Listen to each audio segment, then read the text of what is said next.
Aujourd'hui, nous commençons. Will se rend à la maison de Blanche et se tourmente en rebondissant à la façon dont Eric a été blessé. Katie entre et dit avoir entendu Will frapper Eric. Comprenant que Will est blessé, elle lui raconte tout. Mais Katie ne comprend toujours pas. Katie pense que Eric a essayé de les séparer. Lui est énergie et que Will l'a frappé. Comment as-tu pu faire une chose pareille? Demande Katie.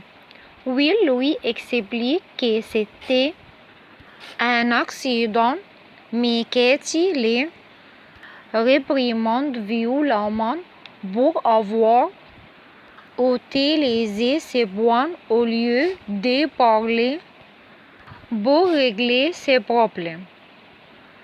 Will lui dit qu'elle n'arrive pas à croire qu'elle le regarde comme un homme violent et laisse oublier de le croire. Qu'elle ne ferait jamais d'email à Eric comme ça. Katie répond qu'elle le croit. Quoi? Mais que cela n'a aucune importance car elle a frappé Eric deux fois et a complètement perdu le contrôle la dernière fois. Katie ajoute que le conflit familial est sur le point de s'aggraver. Will dit qu'elle est terrifiante de voir Eric à terre, mais qu'elle n'est pas le monstre violent que les Forster veulent faire croire. Katie reconnaît que la situation dégénère et qu'elle a frappé quelqu'un qu'elle connaît depuis toujours. Will dit qu'Electra est trop bouleversée pour écouter et Ergie n'arrête pas de lui répéter que les Spencer et les Forster ne sont pas faits pour être ensemble. Katie demande ce qui ne va pas chez lui. Elle vient d'agresser un homme de 80 ans et elle ne pense qu'Electra. Katie s'inquiète de la réaction de Brock et Donna. Elle ne croit pas que la famille Logan sera jamais la même après ce que Will a fait. Source: Katie s'en va. Au Bikini Park, Jessica revient et rencontre à Dylan qu'elle a entendu ce qui s'est passé et qu'elle n'arrive pas à croire qu'elle ait raté ça. Dylan lui dit qu'elle a tout vu et que c'était un accident, ajoutant que Will ne ferait jamais une chose pareille intentionnellement. Jessica confirme que Will est respectueux envers tout le monde sauf Ergie, et elle discute de leur nouvelle dispute à propos d'Electra. Elle explique qu'Electra refuse même de lui accorder les bénéfices du doute quand elle laisse oublier de croire que c'était un accident. Au lieu de cela, il annonce à Will que c'est fini pour du bon. Et elle le dit devant tout le monde. Je ne l'ai jamais vu aussi dévasté. J'avais le cœur brisé pour lui. J'ai encore le cœur brisé, dit Dylan. Elle confie à Jessica que Electra subit des pressions pour rester loin de Will. Jessica lui dit qu'elle sait qu'elle aime Will et qu'elle doit être là pour lui dans un moment pareil. À la maison de Blanche, Will boit un peu quand Dylan entre. Elle lui dit qu'elle ne va pas bien et qu'elle ne veut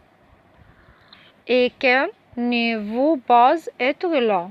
Dylan lui répond qu'elle le sait et que c'est pour ça qu'elle est là. Will déplore que personne ne le croit lorsqu'elle raconte ce qui s'est passé. Mais Dylan lui dit qu'elle a tout vu et qu'elle connaît la vérité. Au manoir Forrester, Donna attend avec impatience qu'Eric rentre à la maison lorsque Brock et Ridge arrivent. Donna n'arrive pas à croire que leur propre neveu ait frappé Eric, mais Ridge dit que c'est qui est Will. À ce moment-là, Ridge arrive avec Ergie et Electra et les rassure à tous qu'elle va bien. Ridge veut l'emmener à l'hôpital, mais Eric dit qu'il faudra plus qu'un coup de poing de Will Spencer pour l'assommer. Eric leva le poing et dit comment elle tuerait Will la prochaine fois. Ils disent tous qu'elle devra aller passer par là pour retrouver Eric. Ergie dit que tout est de sa faute parce qu'elle a laissé Will se mettre sur la boue et elle aurait dû s'en aller. Pourquoi tu ne l'as pas fait? Laissez-moi deviner, dit Ridge en jetant un coup d'œil à Electra. Elle dit que Will n'est qu'un intimidateur sans classe. Ridge dit que Will est comme son père et Donna est d'accord. Qu'ils ont tous vu qu'elle est devenue. Ergie intervient disant qu'ils savent tous que Will est quelqu'un qui passera au bulldozer tous ceux qui se mettent en travers de son chemin. Electra note doucement que Will dit que c'est un accident, mais Ridge la parle rapidement. Brock dit qu'elle n'arrive pas à croire qui est devenu le fils de Kate, soulignant à quel point elle s'en prend à Ergie tout le temps. Ergie avoue qu'elle a frappé Will avant de quitter les bars et Brock lui assure que c'est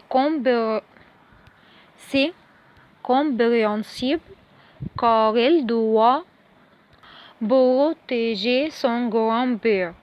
Mais quand même, plus de violence, d'accord? Il faut que ça cesse, ajoute Brock. Eric se tourne vers Electra et lui demande si elle comprend maintenant qu'elle a raison que rien de bon ne viendra d'être avec Will et dit qu'elle ne peut rien avoir avec lui. Eric dit à Electra qu'elle ressemble à son beurre égocentrique et qu'elle doit rester à l'écart. Electra reste assise en silence et laisse Ergie répondre à sa place. Assurant à Eric qu'Electra a déjà dit à Will qu'elles étaient finies. Brock ne revient pas de la brutalité de Will. Je suis d'accord, dit Katie depuis l'embrasure de la porte. Katie explique au groupe que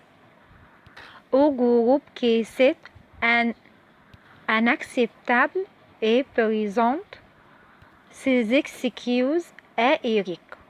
Brock et Rich reprochent à Katie sa présence. Katie insiste sur le fait qu'elle doit s'assurer que Eric va bien. Mais Donna rétorque sèchement qu'elle aurait pu avoir une commotion cérébrale. Eric s'écrie qu'elle essayait simplement d'empêcher Will de s'en prendre à Ergie. Et Will le frappe. C'est un dégénéré, comme ton mari. Eric lui dit. Katie s'oublie qu'elle met fin à cette guerre car la situation est hors de contrôle. Elle lui crie tous qu'elle veut cette guerre et qu'elle doit maîtriser Will. Sinon, elles s'en changeront. Ergie menace de porter plainte. Katie se tourne vers Brock et Donna, leur rappelant qu'elles sont sœurs Logan et qu'elle doit faire passer la famille avant tout. Brock dit à Katie qu'elle a raison, mais elle précise qu'elle est Spencer et Hope aussi, après lui avoir volé. Brock ajoute qu'elle parle et manipule comme une Spencer et qu'elle ne fait plus partie de la famille.